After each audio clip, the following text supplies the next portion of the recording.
اعوذ باللہ من الشیطان الرجیم، بسم اللہ الرحمن الرحیم۔ اور اب مسلمانوں کو بتایا جا رہا ہے تمہارا ایٹیچیوڈ کیا ہونا چاہیے۔ یا ایھا الذین آمنوا ادخلوا فی السلم کافہ، اے اہل ایمان پورے کے پورے اسلام میں داخل ہو جاؤ۔ بڑا اوکھا کام ہے جی اللہ، آدھا ہی داخل ہوا جا سکتا ہے، پورا کدھر داخل ہوا جا سکتا ہے۔ آپ دیکھ لیں کہ رمضان کا خدا اور ہو جاتا ہے لوگوں کا، اور غیر رمضان کا اور ہو جاتا ہے۔ رمضان میں جو ہے وہ 5 وقت تکبیر اللہ سے نماز بھی، قیام اللیل بھی، جو بیچارے پورا سال نمازیں پڑھتے ہیں نا، وہ بھی پریشان ہو جاتے ہیں کہ ہم سے پکے مسلمان تو رمضان کے اندر آ گئے، لیکن جیسے ہی عید کی رات آتی ہے، عید کا دن نہیں رات ہی، تو آپ دیکھ لیں بالکل معاملہ تل پٹ ہو جاتا ہے۔ تو اسلام میں پورے کے پورے داخل ہو جائے۔ مراد یہ ہے کہ اسلام کی کچھ چیزیں آپ کو پسند ہوں گی تو وہ تو ظاہر آپ اڈاپٹ کریں گے۔ جیسے لوگ کہتے ہیں نا جناب وہ جی حلوہ کھانا سنت ہے جی، وہ جی بکری کا گوشت نبی صلی اللہ علیہ وسلم کو پسند تھا۔ کس کو کہا جانا ہے یار موٹا گوشت کھاؤ، کہتے ہیں نہیں یار وہ موٹا گوشت بیماری ہوتا ہے۔ قرآن میں لکھا ہے کہ حضرت ابراہیم علیہ السلام بچڑا بھنا ہوا لے آئے تھے، تو ہم کہتے ہیں یہ تو سنت ابراہیمی ہے موٹا گوشت کھانا۔ وہ کہتے ہیں نہیں جی نبی علیہ السلام تو چھوٹا گوشت پسند کرتے تھے۔ تو یہ سنتیں ہیں جو اسلام میں داخل ہونے والی ہیں، اور جو مشکل کام ہے وہ نہیں، بلکہ اس کو بیان کرنا بھی وہ اپنے لیے اتنا بڑا رسک سمجھتے ہیں کہ 4 بندے جو ہم نے جھوٹی کہانیاں بتا کے لوگوں کو اٹیچ بھی کیے تھے وہ بھی نہ ہمیں چھوڑ دیں، لوگوں کو کڑوی بات نہ کریں، بس میٹھی میٹھی بات کریں آپ۔ اور میٹھی بات بھی میں نہیں سمجھتا کہ اسلام میں کوئی بالکل صرف میٹھی بات ایسی ہے کہ جس کے اوپر آپ مجمع اکٹھا کر سکیں، اس کے ساتھ بھی کچھ نہ کچھ کڑواہٹ لگی ہوئی ہے۔ کریلا جو آپ جتنا بھی پکا لیں اس کی کڑواہٹ 100% تو نہیں ختم ہوگی، وہ تو اپنی اس کی رہنی ہے۔ تو اگر کوئی بالکل ہی جو ہے وہ کیلا جو ہے وہ آم بنا کے پیش کر رہا ہے تو آپ سمجھ لیں کہ وہ کریلا نہیں کوئی اور ہی چیز ہے، ورنہ یہ توحید کی دعوت تو انبیاء سے نہیں لوگوں نے قبول کی ہے، تو ان وائزین سے لوگ کیوں قبول کر رہے ہیں؟ تو مکمل اسلام میں داخل ہونا ہے، یعنی حقوق اللہ کے اعتبار سے بھی، حقوق العباد کے اعتبار سے بھی، حلال و حرام کی تمیز کرنے کے اعتبار سے بھی، ہر اعتبار سے دیکھنا ہے۔ آپ دیکھ لیں سودی کاروبار لوگ کر رہے ہیں، ہر سال وہ مسجد نبی میں اعتکاف بھی بیٹھتے ہیں، تو وہ والا اسلام لیا ہوا ہے لیکن کمائی حرام کی ہے۔ اللہ کے نزدیک تو 0 سے ملٹیپلائی ہے۔ ہاں دنیا میں آپ لوگوں کو دھوکہ دے لیں گے، لوگ کہیں گے کہ جی حاجی صاحب تے ہر سال ہو جاندے نے، ٹھیک ہے، اور یہ جتنے حاجی صاحب ہیں نا اللہ معافی دے، اللہ کی پناہ، الا ماشاء اللہ۔ ولا تتبعوا خطوات الشیطان، اور مت چلو شیطان کے نقش قدم پر، انہ لکم عدو مبین، بے شک وہ تمہارا کھلا دشمن ہے۔ اچھا شیطان کے راستوں پر چلنے سے منع کیا گیا، اس کا مطلب ہے کہ حق کا راستہ دیکھ لیں آپ، قرآن میں حق کا راستہ ہمیشہ سنگولر کے سیغے سے آیا ہے، اہدنا الصراط المستقیم، اے اللہ میں سیدھے راستے پر چلا۔ آگے وہ کہتے ہیں جی آپ آگے بھی پڑھیں جی صراط الذین انعمت علیہم، نیک لوگوں کے راستے پر۔ بھئی نیک لوگوں کا راستہ تو ایک ہے ہی نہیں ہے، جن کو آپ نیک لوگ سمجھتے ہیں، جن کو ہم سمجھتے ہیں وہ تو ایک ہی راستے پہ ہیں۔ ایک کہتا ہے قوالی حرام ہے، دوسرا کہتا ہے جی قوالی اللہ تک پہنچنے کا ذریعہ، کہتے ہیں دونوں ٹھیک ہے۔ ایک کہتا ہے جو فاتحہ پڑھتا ہے اس کے منہ میں انگارہ رکھ دو امام کے پیچھے، دوسرا کہتا ہے جو فاتحہ نہیں پڑھتا اس کی نماز نہیں ہوتی، کہتے ہیں دونوں ٹھیک ہے، کیونکہ یہ سارے راستے اللہ کی طرف جا رہے ہیں۔ اللہ تو کہتا ہے ایک راستہ میری طرف ہے، امام اعظم محمد رسول اللہ صلی اللہ علیہ وآلہ وسلم کا۔ اور شیطان کے لیے اللہ تعالیٰ نے ہمیشہ گمراہی کے لیے جو ہے نا وہ پلورل کا صیغہ استعمال کیا ہے۔ شیطان کے نقش قدم پہ مت چلو، اس کے خطوط، یہ خط، ہم ویسے اردو میں لیٹر کے لیے بھی خط ہوتا ہے نا، ایک لکیر بھی کھینچنے کو بھی خط کہتے ہیں۔ یہ جب میٹرک لیول کے اوپر آپ نے میتھ اگر پڑھی ہے نا اور جیومیٹری، تو وہ لکھتے ہیں ایک خط اے بی کھینچا، وہ ایک لائن اسٹریٹ لائن کھینچی جاتی تھی نا، اس کو خط کہا جاتا تھا۔ تو یہ خطوات شیطان، شیطان کے راستوں کی پیروی مت کرنا، بے شک وہ تمہارا کھلا دشمن ہے۔ اس کانٹیکسٹ میں ایک حدیث ہے مسند احمد میں، نبی صلی اللہ علیہ وآلہ وسلم نے زمین پر نہ ایک سیدھی لکیر کھینچی اور آپ نے اس کے دائیں بائیں یوں ٹیڑھی لکیریں کھینچی، اور پھر آپ نے سیدھی لکیر کے اوپر نہ یوں انگلی رکھ کے نہ یوں اس کے اوپر انگلی کو چلاتے ہوئے سورہ الانعام کی آیت پڑھی وَأَنَّ هَذَا صِرَاطِي مُسْتَقِيمًا، اور یہ کہ یہ ہے میرا راستہ جو کہ بالکل سیدھا ہے، اس راستے کی پیروی کرو، ادھر ادھر کے ٹیڑھے راستوں کی پیروی مت کرو ورنہ تمہیں وہ میرے راستے سے بہکا دیں گے۔ یہ وہ چیز ہے جس کی اللہ تمہیں وصیت کرتا ہے۔ یہ نبی صلی اللہ علیہ وسلم نے آیت تلاوت کی اور آپ فرمایا یہ ٹیڑھے راستے شیطان کے ہیں اور بیچ میں سیدھا راستہ میرا ہے۔ تو آپ صلی اللہ علیہ وآلہ وسلم نے جب بھی ہدایت کے راستے کی بات کی ہے تو اسے سنگولر کے سیغے میں کہا۔ اچھا، یہ جو ایک آیت آتی ہے نا والذین جاہدوا فینا لنہدینہم سبلنا، جو لوگ بھی ہماری راہ میں کوشش کریں گے تو ہم ان کے لیے اپنی راہیں کھول دیں گے۔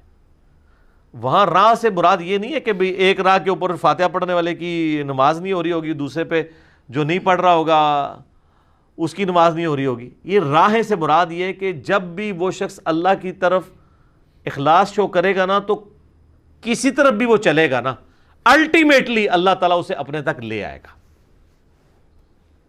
حضرت سلمان فارسی کہاں سے چلے ہیں؟ نبی الاسلام کے مبارک قدموں تک پہنچ گئے۔ ہم میں سے کتنے لوگ ہیں، آپ اگر ان کی بایوگرافی دیکھیں تو بڑے اخلاص کے ساتھ گمراہی کے راستے پہ چلنے کی کوشش کرتے ہیں، اللہ تعالیٰ بیچ میں سے وہ چک لیتا ہے۔ کتنے لوگ ہیں، آپ ان کی لائف سٹوریز دیکھیں کس طریقے سے ہماری ویڈیوز تک پہنچے ہیں، نیگیٹیولی نیت کے ساتھ انہوں نے ویڈیو کھولی ہے، سنی ہے، اللہ نے ہدایت دے دی ہے۔ تو یہ راہیں ہوتی ہیں، یہ کلپس ہیں آج کی ماڈرن فارم میں۔ والذین جاہدوا فینا لنہدینہم سبلنا، یہ ہمارے کلپس ہیں ماڈرن فارم۔ کوئی حسینیت والے ٹاپک کی وجہ سے یہاں پہنچ جائے گا، کوئی قبر پرستی کے خلاف کلپ دیکھ کے پہنچ جائے گا، کوئی توحید کی بات سن کے پہنچ جائے گا، کوئی نماز کے طریقے کی وجہ سے پہنچ جائے گا، کوئی حج اور عمرے کی طریقے کی وجہ سے پہنچ جائے گا۔ یہ اللہ نے اتنی راہیں کھول دی ہیں، لیکن الٹیمیٹلی وہ آئے گا نبی صلی اللہ علیہ وآلہ وسلم کی مبارک تعلیمات تک۔ یہ نہیں ہوگا کہ وہ کسی شخصیت کے ساتھ اٹیچ ہو رہا ہوگا۔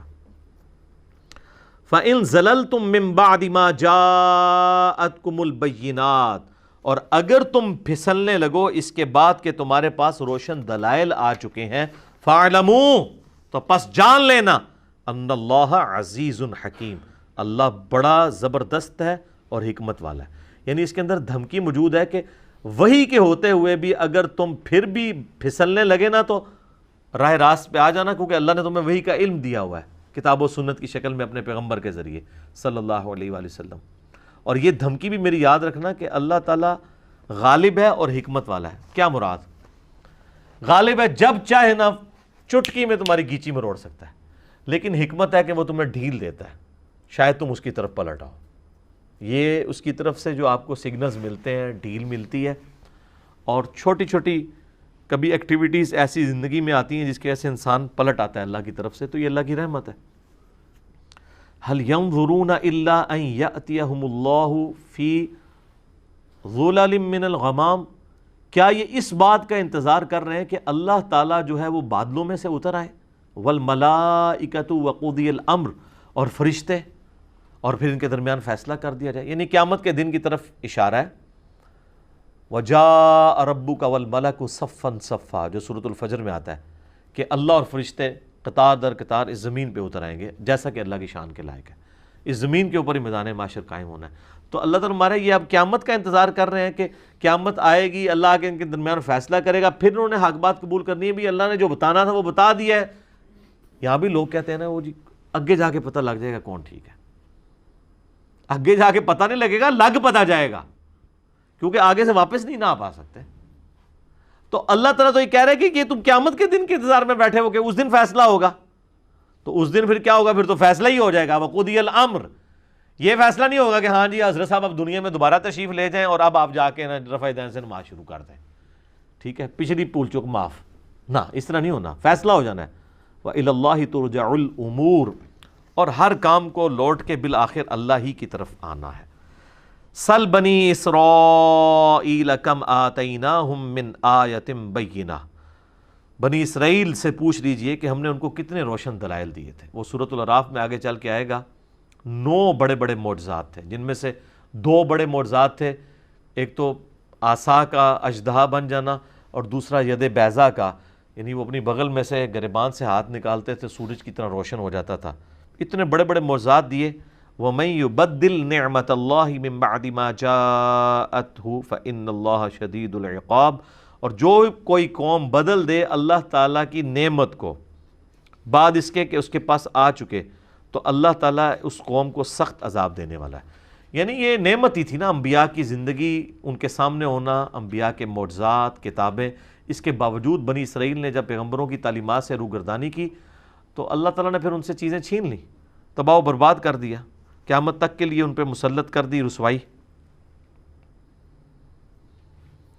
زُيِّنَ لِلَّذِينَ كَفَرُوا الْحَيَاةُ الدُّنْيَا. اللہ نے جو کافر ہے نا ان کے لیے دنیا کی زندگی مزین کر دی ہے، بڑی آراستہ کر دی ہے. وَيَسْخَرُونَ مِنَ الَّذِينَ آمَنُوا. اور وہ مذاق اڑاتے ہیں اس دنیا کی زندگی میں اہل ایمان کا.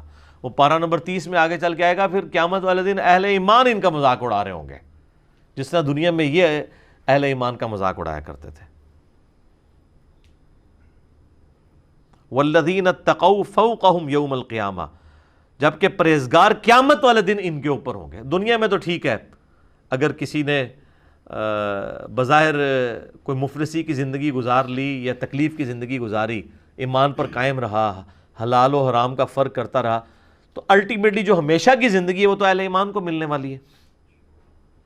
واللہ یرزق من یشاء بغیر حساب. اور اللہ تعالیٰ روزی دیتا ہے جسے چاہے بے حساب. روزی سے مراد آپ صرف کھانے پینے کا رزق نہیں، اللہ کی ہر نعمت کو قرآن میں رزق کہا گیا ہے. اچھی صحت، اچھی بیوی، اولاد، دنیا کی ہر نعمت اللہ کا رزق ہے. تو اللہ تعالیٰ جسے چاہتا ہے وہ بغیر حساب و کتاب کے عطا فرمانے والا ہے.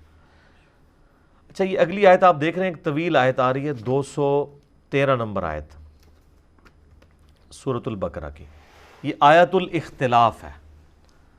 جس طرح احادیث کے بھی آپ نے نام سنے ہوں گے نا، حدیث قرطاس، حدیث غدیر خم، حدیث افک، ٹھیک ہے، اسی طریقے سے قرآن پاک کی آیات بھی ہیں جن کے مختلف نام ہیں.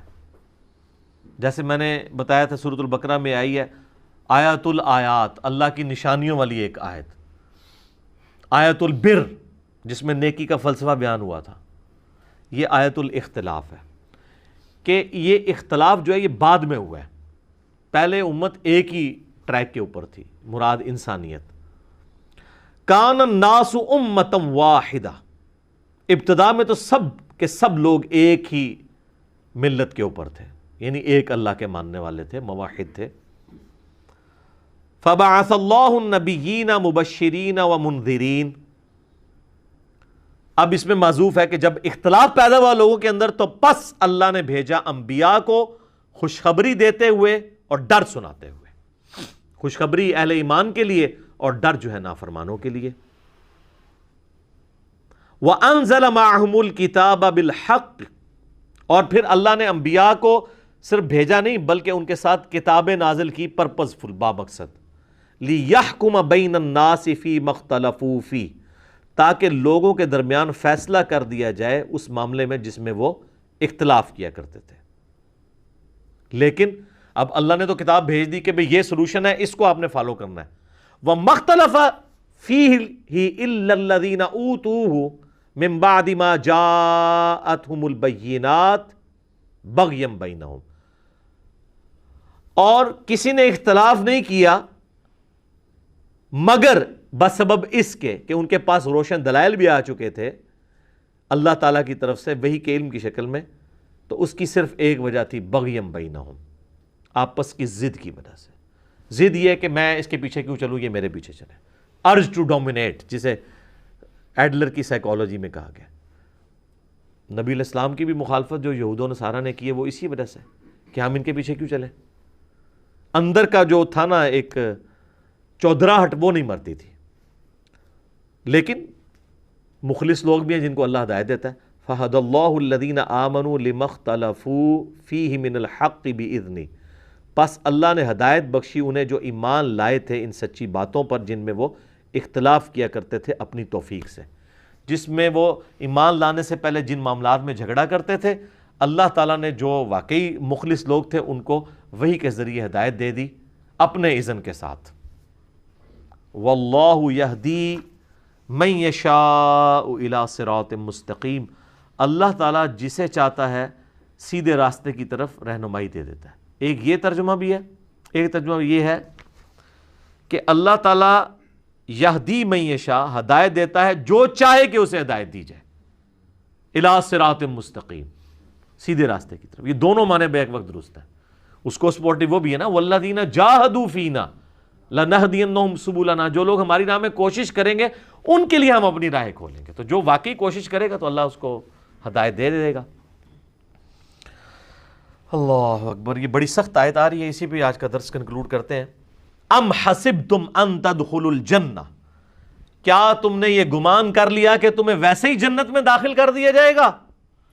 وَلَمَّا يَأْتِكُمْ مَثَلُ الَّذِينَ خَلَوْا مِن قَبْلِكُمْ، حالانکہ ابھی تو تم پر وہ حالات و واقعات گزرے ہی نہیں ہیں جو تم سے اگلے لوگ جو گزر چکے اہل ایمان ان پہ آئے تھے. اب ظاہر ہے کہ پس منظر میں اب آپ ذہن میں رکھیے گا، ابھی تو قتال والا معاملہ شروع نہیں ہوا، ابھی تو چند ایک لوگوں نے تکلیفیں اٹھائی ہیں نا. ابھی تو آگے ایک جنگوں والی زندگی ہے جس کے لیے پوری زندگی انہوں نے اسی تکلیف کے اندر کاٹنی تھی. تو اللہ تعالیٰ نے پہلے ذہنی طور پہ تیار کیا کہ ابھی تو تم پہ وہ تکلیفیں نہیں آئی ہیں جو اگلے انبیاء کے ماننے والوں پہ آتی تھی. ابھی تو عشر شیر بھی اس کا تمہیں نہیں آیا. مستہم البأساء، انہیں پہنچی سختی، والضراء، اور مصیبت، والزلزلوا، اور وہ لرز اٹھے، یعنی کیا کچھ نہیں ان کے ساتھ کیا گیا. حتی یقول الرسول والذین آمنوا معہ، یہاں تک کہ زمانے کا رسول اور اس کے ساتھی اہل ایمان وہ بھی پکار اٹھے، متی نصر اللہ، اللہ کی مدد کب آئے گی. اتنی تکلیفوں سے گزرے کہ انہوں نے کہا یا اللہ اتنا تو نے آزمایا ہے، تیری مدد کب آئے گی. الا ان نصر اللہ قریب، آگاہ ہو جاؤ اللہ کی مدد قریب ہے. یعنی قریب اس وقت ہوتی ہے جب تھریش ہولڈ پوائنٹ پہ پہنچ جائے. خیر یہ صحابہ کرام اس پھر چیز میں کامیاب ہوئے ہیں. یہ جو زلزلو والا لفظ ہے یہی سورۃ الاحزاب میں غزوہ خندق کے موقع پر اللہ نے فرمایا کہ کلیجہ منہ کو آ گیا تھا اور ان کو ہلا کے رکھ دیا اہل ایمان کو، اور اللہ نے ان کی آزمائش کی اور یہ پورے اترے. آج کل تو آپ تصور نہ کریں، آج کل تو آپ جناب اے سی والے کمرے میں سبحان اللہ وبحمدہ کی فضیلت، ایک دفعہ دروشی پڑھنے پہ 10 رحمتیں، 10 گناہ معاف، یہ آپ کروا لیں. اے تو بھائی زندگی اور ہے، اے خدائی کوئی اور ہے، یہ کتابوں کا خدا ہے. صحیح بخاری میں حدیث ہے، اسی طرح کی آیات سورۃ العنکبوت کے شروع میں بھی آتی ہیں، بلکہ وہ اس کے ساتھ کور کر لیں. سورۃ العنکبوت نکالیں نا جی، پارہ نمبر 20 کے اندر شروع ہوتی ہے. آپ کے اس قرآن میں 397 نمبر پیج ہے. اعوذ باللہ من الشیطان الرجیم، بسم اللہ الرحمن الرحیم. الف لام میم. احسب الناس ان یترکوا ان یقولوا آمنا، کیا لوگوں نے یہ گمان کر لیا ہے کہ ہم لوگوں کو صرف اس بات پہ چھوڑ دیں گے کہ وہ کہیں جی ہم ایمان لاتے ہیں، نہیں مسلمان ہوتے ہیں، نہیں 5 وقت نماز پڑھیں گے، 100 دفعہ درود شریف روزانہ پڑھیں گے، تسبیح فاطمہ بھی پڑھ لیں گے. نہ ادھر نہیں کم. وہم لا یفتنون، اور انہیں آزمایا نہیں جائے گا. وَلَقَدْ فَتَنَّ الَّذِينَ مِن قَبْلِهِمْ، بے شک اللہ تعالیٰ نے ضرور آزمایا تھا ان سے پہلے لوگوں کو بھی. فَلَيَعْلَمَنَّ اللَّهُ الَّذِينَ صَدَقُوا وَلَيَعْلَمَنَّ الْكَاذِبِينَ، تو اللہ تعالیٰ نے جانچا اس بات کو کہ کون اپنے اس دعوی ایمان میں سچا ہے اور کون جھوٹا ہے. صحیح بخاری میں حدیث ہے، جب صحابہ کرام کو تکلیفیں پہنچ رہی تھی مکی دور کے اندر بھی، مدینے میں بھی ظاہر ہے مفلسی کی زندگی تھی، تو کچھ صحابہ نے آ کے کہا یا رسول اللہ یہ کب تک آزمائش کا سلسلہ جاری رہے گا؟ تو نبی علیہ السلام فرمایا کہ تمہیں تو ابھی آزمایا نہیں گیا. اگلے زمانوں میں تو لوگوں کو زمین میں گڑھا کھود کے کھڑا کر دیا جاتا تھا، صرف سر بار رکھا جاتا تھا اور ان کے سر پہ آرا رکھا جاتا تھا کہ ایمان چھوڑ دو، حتیٰ کہ ان کے 2 ٹکڑے کر دیے جاتے تھے. یہ سر بخاری شریف ہے، یہ کوئی کہانی شریف نہیں ہے. آپ اس کو امیجن کر سکتے ہیں؟ پھر نبی علیہ السلام نے اسی حدیث میں الفاظ ہیں بخاری میں کہ ان کو زندہ لوہے کی جو کنگھی ہیں نا ان کے گوشتوں کے اوپر یوں پھیری جاتی تھی، پوری پوری کھال اور گوشت ان کا اکھڑ جاتا تھا. اب ظاہر ہے جب آپ لوہے کی کنگھی پھیریں گے تو آپ کی تو نسیں بھی، آپ تو جناب بلڈ دینے کے لیے جب ایک دفعہ یہ کنولا لگوا لیں ادھر تو لگ پتہ جاتا ہے، حالانکہ وہ لگنے کے بعد اس کو کھینچا نہیں جاتا، لیکن آپ امیجن کریں کہ لوہے کا کنگا اگر ایک بندے کے یہاں پہ داخل کیا جائے اس جگہ سے، تو وہ گوشت بھی اس طریقے سے اتار کے پرے پھینکے گا جیسے وہ گاجر اور مولی جو ہے نا کٹتی ہے نا، اس طریقے سے۔ تو نبی علیہ السلام نے کہا کہ ان کو اس لیول کا آزمایا گیا۔ پھر خیر صحابہ کرام بھی پھر اس آزمائش پہ پورے اترے ہیں۔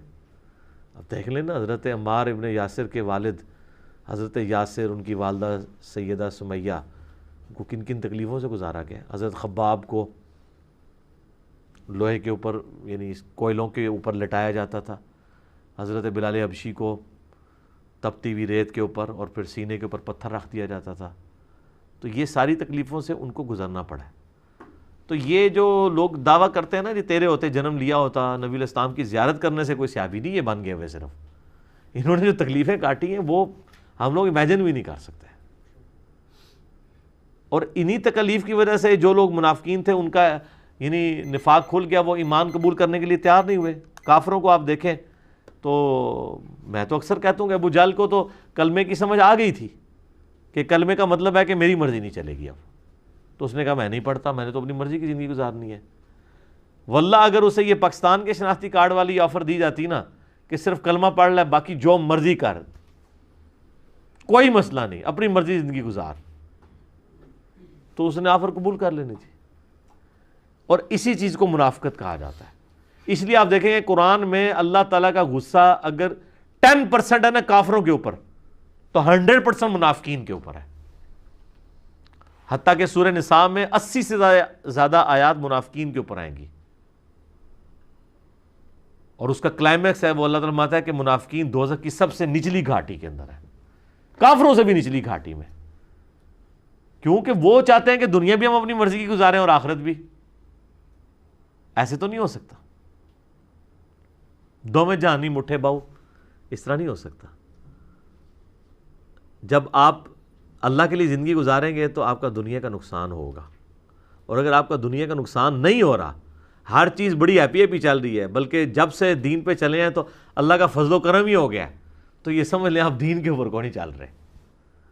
ٹھیک ہے، ایسا ہوتا نہیں ہے، کیونکہ اللہ نے تو انبیاء کو نہیں اور صحابہ کو اور اہل بیت کو آزمائش کے بغیر نہیں چھوڑا، تو باقی لوگ کیا ہیں؟ اچھا یہاں مرضی کی زندگی گزارتے ہیں، اور جب ہم آزمائشوں کی بات کرتے ہیں وہ کہتے ہیں نہیں جی وہ تو ہستی بڑی اونچی تھی نا، ہم تو اس قابل ہی نہیں ہیں۔ اچھا تو ان کو کہ پھر آپ پھر جنت کے بھی قابل نہیں ہیں، نہیں کہیں گے نہیں جنت میں پڑوس انہی ہستیوں کا مل جائے، ایسے تو نہیں ہو سکتا نا سر۔ کہ لوگوں کی خواہش نہیں ہے کہ صحابہ کا، اہل بیت کا، انبیاء کا پڑوس ملے، اور دوسری طرف آزمائش کی بات کرے کہتے ہیں ہم تو اس قابل ہی نہیں، یا اللہ ہمیں آزمائی نا۔ یہ تو اس طریقے سے ہے کہ یا اللہ ہم پیپر دینے کے قابل نہیں ہیں، ہمیں بغیر پیپر کے ہمارا میرٹ بن جائے۔ جس طرح آج کل وہ کہہ رہے ہیں جی کرونا کی وجہ سے جو ہے وہ پچھلے سال جتنے نمبر تھے اسی پرسنٹیج کے حساب سے نمبر دے کے تو اگلی کلاس میں کر دیں گے۔ یہ کتنا بڑا دھوکہ دے رہے ہیں، اس طریقے سے بچوں کے ساتھ کتنی بڑی دشمنی کر رہے ہیں۔ اس کی بجائے تو اسی کلاس کو رپیٹ کروا لیں، وہ بہتر ہے۔ یہ دھوکے کے ساتھ لوگوں کو آپ آگے لے کے جانا چاہ رہے ہیں تاکہ بعد میں بھی وہ ذلیل و خوار ہوتے رہیں۔ ظاہر ہے جو چیزیں کورس نہیں پڑا ہوا ہوگا تو آگے پھر ذلت ہی کاٹنی پڑے گی۔ ٹھیک ہو گیا جی، انشاءاللہ تعالیٰ اگلی دفعہ ہم سورۃ البقرہ کی آیت نمبر 215 سے آن ورڈ انشاءاللہ سٹارٹ کریں گے۔ اللہ تعالیٰ سے دعا ہے جو حق بات میں نے کہی اللہ تعالیٰ ہمارے دلوں میں راسخ فرمائے، اگر جس بات میں میرے منہ سے کوئی غلط بات نکل گئی تو اللہ تعالیٰ ہمارے دلوں سے معاف کر دے، ہمیں کتاب و سنت کی تعلیمات پر عمل کر کے دوسرے بھائیوں تک پہنچانے کی توفیق عطا فرمائے۔ سبحانک اللہم و بحمدک، اشہد ان لا الہ الا انت، استغفرک و اتوب الیک، وما علینا الا البلاغ المبین۔ جزاکم اللہ خیرا۔